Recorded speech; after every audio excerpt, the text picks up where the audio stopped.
Did you know you can edit files directly within Cloud Shell or create locks to prevent accidental deletion of subscriptions or resources? Spend a few minutes now to save yourself hours later. Michael Crump is here to share the latest Azure tips and tricks today on Azure Friday.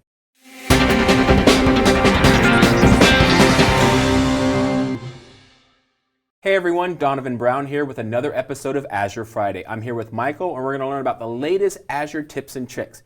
So we did a show earlier talking about the universe of it, but now you're actually going to show us some of the latest tips and tricks. Absolutely. I've worked with the community. We have a couple of new things that I'd love to share with you, so why don't we just jump right in. Just jump right into it. So what area of the tips and tricks are we going to be? So what does this focus on? So I'm going to focus on the Azure portal. Okay. And then we'll take a look at a couple of them that have a couple of app service tips, and then we'll finish up with Cloud Shell. Perfect. And another little surprise inside of there. Awesome. So let's see.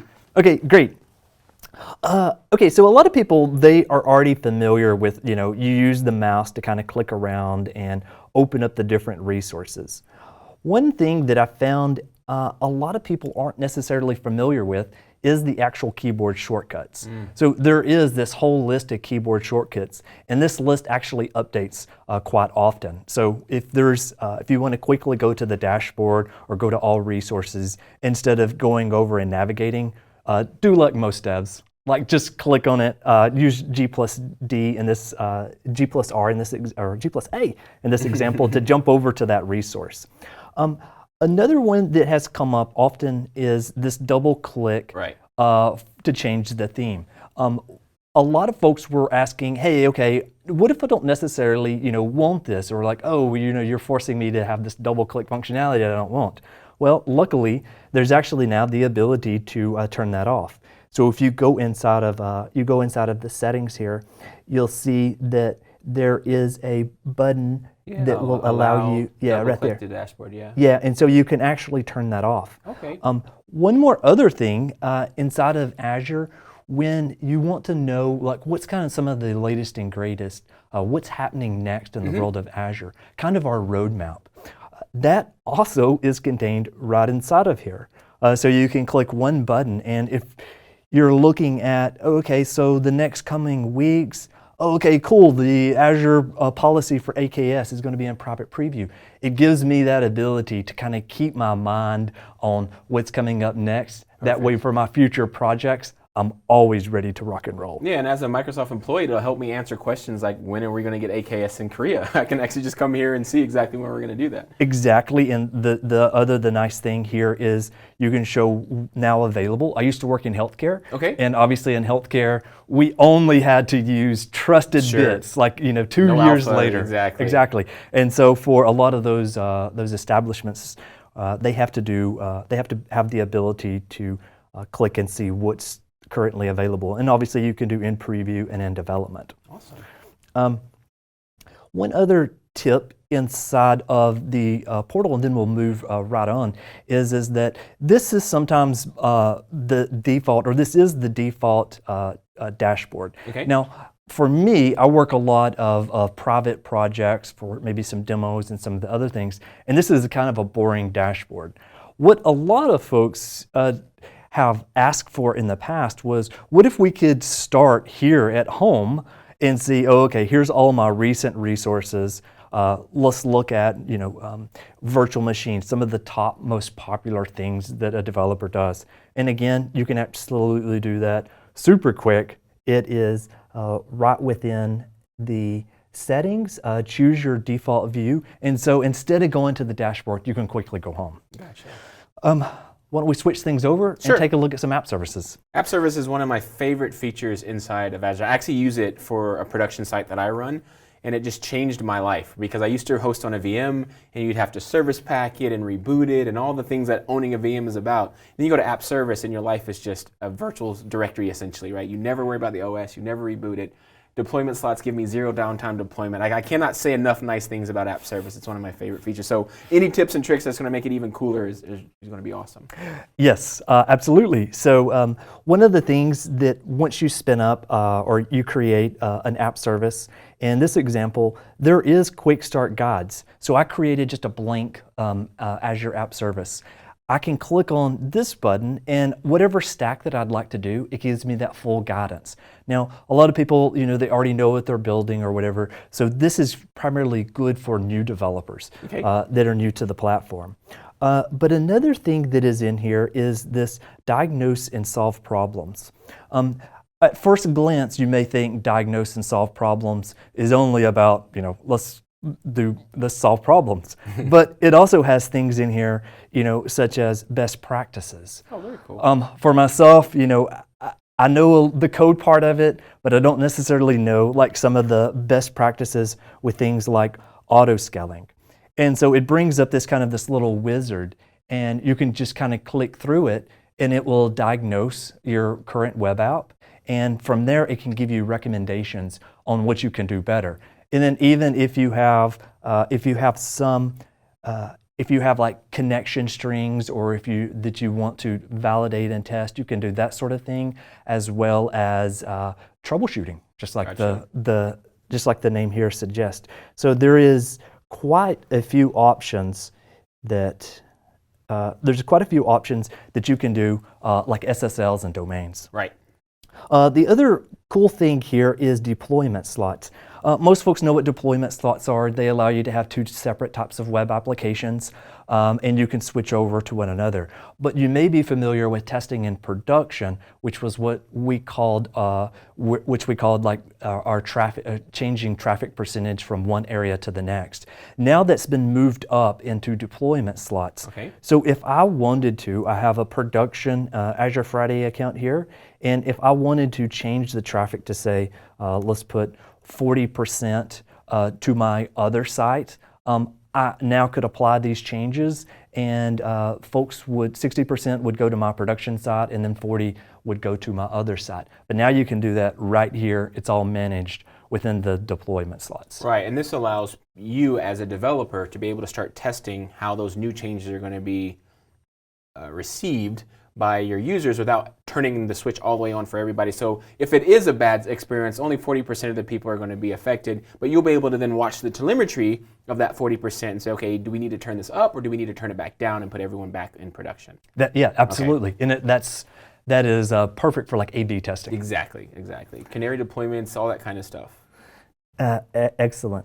So inside of the configuration here, this configuration screen, this is the new configuration screen that we had in the past. And right now, the older like application settings, this one is currently going to be, it's no longer supported. It's going to be removed at some point. But you can start using the configuration path here. And in the past, when you wanted to like edit some of these values, you would maybe like click inside of one of these, and you'd hit the edit and things. What I have found is that when I have application settings of maybe like 40 different settings, sure, instead of clicking in each one of these, with the new kind of advanced edit, I can actually see the JSON. And from there, I can actually edit all of them very, very quickly and just save them in one file. Very cool. So it helps you speed up things a bit there. I had seen the new configuration tab, but I didn't know this part. I didn't know that I could actually see it as JSON as well. It's very cool. Yeah, it's awesome. I've just recently started using it. The next thing here I want to talk about is locks. So locks is a way to prevent folks from deleting subscriptions or updating or deleting or updating like subscriptions or resources. Gotcha. And you can put that lock on any of these resources. So I'm just going to name this my lock. And then for lock type, you have read only, and then you have like a delete, for example. I don't think I need a notes in here. But once I click that, you'll see that this lock is now in place. Okay. So if somebody else was able to, they were logged in here, they were on my team, and I've set this for the whole site, and maybe they want to try to go to the console and like delete some files, you'll see something like, hey, this feature is disabled because the app already has a read-only lock on it. So it's really great with these big, massive teams, and sometimes you may have like the new person and they don't know, what exactly that they should remove or update.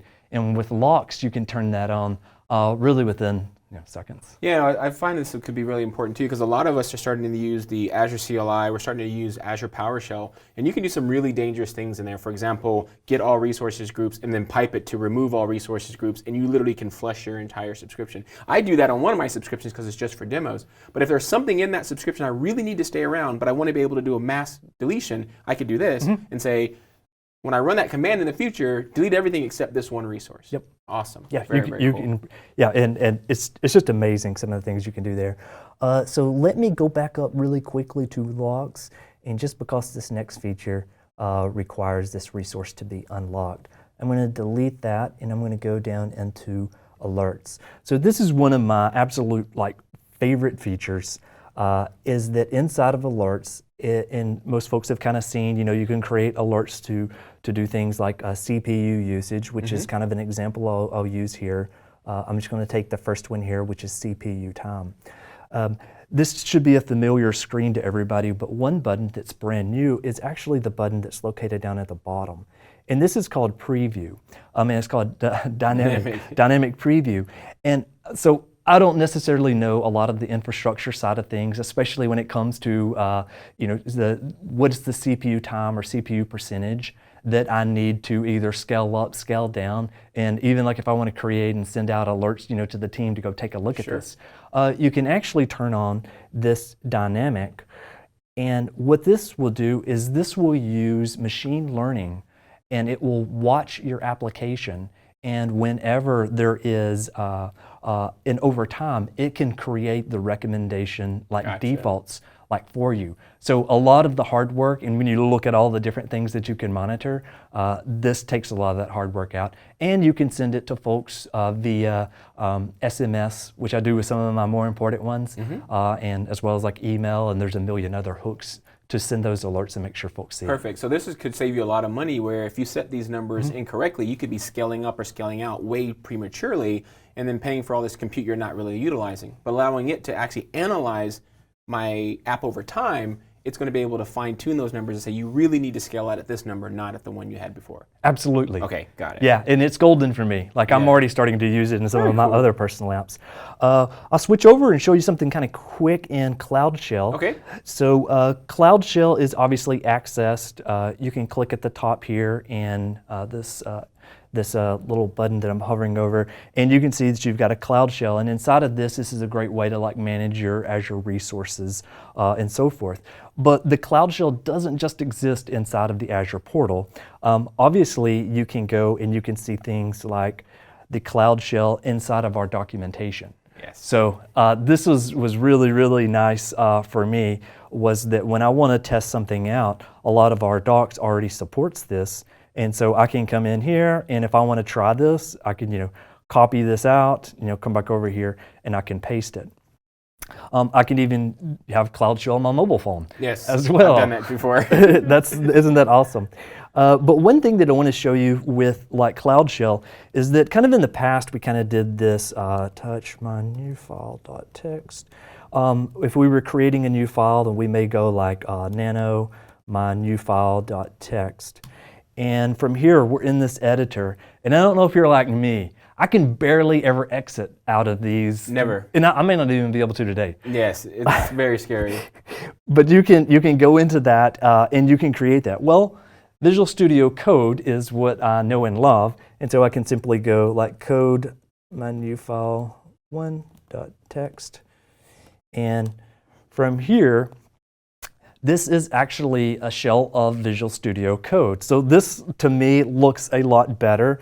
And if I wanted to do things like, my test, if I wanted to save this file, again, I can never figure out how to save in these other editors.